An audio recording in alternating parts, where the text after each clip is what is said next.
First tonight, when famous people want to write a book but don't have the time and/or the talent to do it themselves, they turn to a professional for help. Mark Dagostino is one of those professionals, a ghostwriter, although he does get credit for the books he's collaborated on. He lives in Stratham, New Hampshire, and he's helped write numerous celebrity memoirs. After graduating from the University of New Hampshire, Mark Dagostino worked as a reporter for the Boston Globe, then got hired by People magazine, where he got his first experience writing about the rich and famous. The kid from small town New Hampshire, I ended up moving to LA, and the first assignment they sent me on was this giant celebrity event for a charitable cause.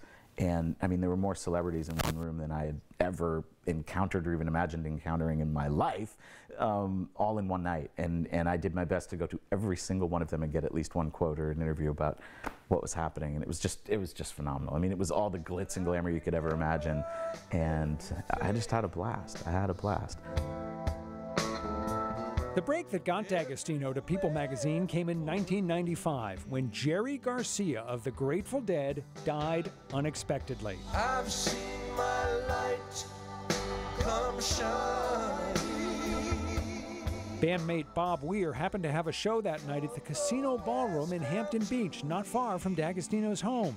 It turned into a big story as Deadheads flocked there from all over the East Coast. I got through to an editor at Entertainment Weekly, and he didn't know the concert was happening. They just hadn't heard about it. And he hired me sight unseen over the phone to go take photos and report the story for them. And that was my break. You had an in because, remarkably, you had worked at the Hampton Beach Casino Ballroom. I had worked at Hampton Beach all through my teenage years, and so I knew the owners of the casino. I was able to call them up and make sure I would be able to get in and take photos and report the event, and you know, they were happy to accommodate me. That opened the door. You found yourself working at People magazine.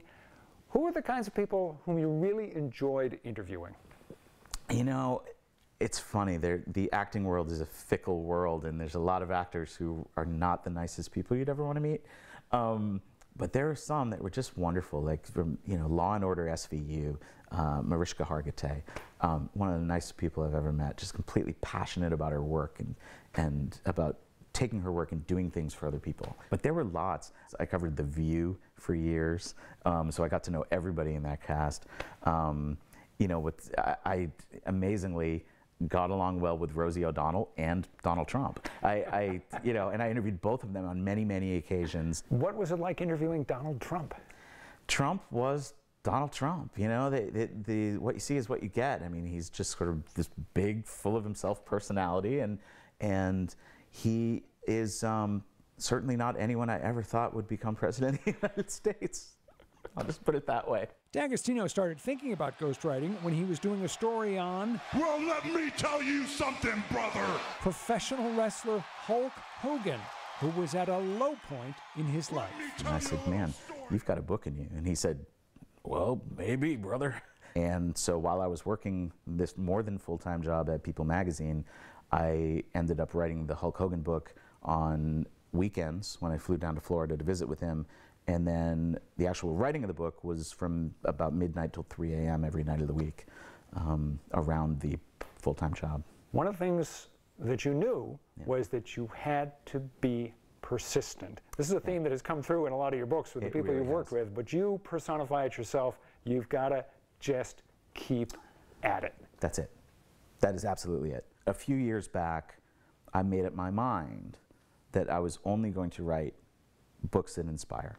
Books that, when you put that book down, you feel like you just want to get up and go tackle your dreams. Ever since I've been doing that, my career has just been better than I could even dream. Dagostino's next subject could not have been more different from Hulk Hogan. He collaborated with Tim Pawlenty, a straight arrow who was at the time the Republican governor of Minnesota and a politician with presidential aspirations. I did those two books back to back, oddly enough, and it was the first time I really saw that there's a through line. With people who get to the top, it's about overcoming obstacles. It's about finding opportunities in the obstacles. It's about following through on your passion and what you're really good at and persevering again and again and again. On the celebrity end, Gavin MacLeod, the actor who played Captain Stubing on The Love Boat. Soon we'll be making another run. The Love Boat. What was that project like? Oh, Gavin is just the sweetest guy in the world. He became like a third grandfather to me. What was a wonderful surprise for you was the success of the book you did with Chip and Joanna Gaines from HGTV. Do you know what color granite that was, Miss Smarty Pants, Miss Perfect? Brazilian black? Wrong. What was it?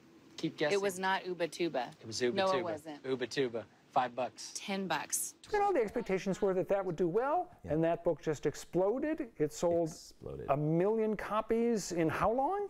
In the first 3 months. By the time Christmas, it came out in October, and by Christmas it had sold more than 1 million copies. It just is a phenomenon. What sold the book is the authenticity of this couple, who are as great as you see on TV, if not greater, to the people around them. Let's talk a little bit about the process, because I'm curious about that. Okay, I'm not inspiring enough for you to do a book with me, but let's say you were doing a book with me. How would we begin? Where would we start? It really starts just like this. I have a little digital tape recorder that I use, and I sit down and talk. And I want you to tell me your life story, you know? Let's start where you were born. Let's go all the way back. Let's talk about your childhood. My favorite part of the process when I get people in a car and we go driving around, go back to the old neighborhood, go back, let's go drive by the house where you grew up. Take me back to that hospital where your child was born. Take me to the place where you used to work. Where was your first baseball game? Let's go there. And as you drive around with people and sort of take a tour of the history of their own life, all of these stories come out, and they start, you just naturally, you can't help but reflect on your own childhood and what made you who you are today. And that to me is where some of the greatest interviews happen, is in the car. Is there a dream subject out there, someone whose story you would kill to tell? Well, I've always been a musician as well, and I have yet to do a book with a big musician. And whether it's one of the great classic rock guys or somebody in the country world or the pop world, doing a biography with a musician would just be a dream come true. We all want to hang out with our musical idols, don't we? Of course, because that's where the really crazy stories happen. He had an interesting comment. He was talking about how he gets emails every week from people who say, please help me tell my story. And he's so busy now, he can't begin to help. But does he not have time for the Rob Caldwell biography? He does not have time for the Rob Caldwell biography, since I have neither the time nor the talent to do it myself. We'll get to it. We'll get to it.